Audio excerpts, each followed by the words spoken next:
all nurses should resume duty with effect and in any case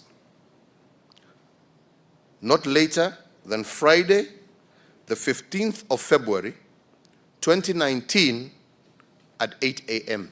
Thiku imwe thutha mutongoria wa bũrũri gwatha ngwatanĩro ya manathi kũnina mugomo na kureka membao macokererie wira Minista ugima wa mwiri Sicily Kariuki ni akindirite merino na kumuria macokererie wira-ini wao kuma muthenya wa ruciu.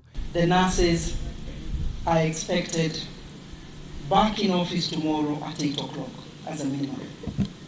Nayo kanji ya magavana kugera muikariri wa Wycliffe Oparanya ni ugite ni gakorwo igitera manathi aria macokererie wira ruciu thaa 2 cia rucini na aria magakorwo matacokete nimagatacukirio ikinya ria kiwatho.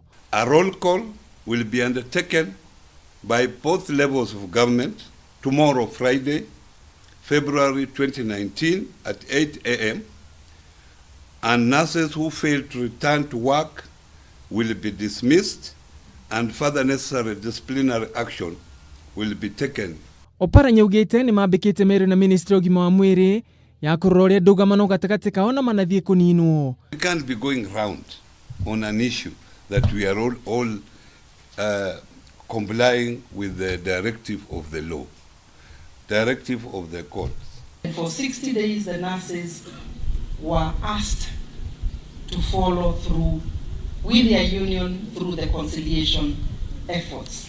Na kurumirira mukana wa ruhonge rwa borithi ni rugite maabitha ao magakorwo mari cemba thibitari-ini itiganite niguo gutigira gutiri mundu no umwe ugathararia mihango ya gutungatira muingi. Handu-ini ha Kameme TV, niĩ njĩtagwo Ngugi wa Gatua.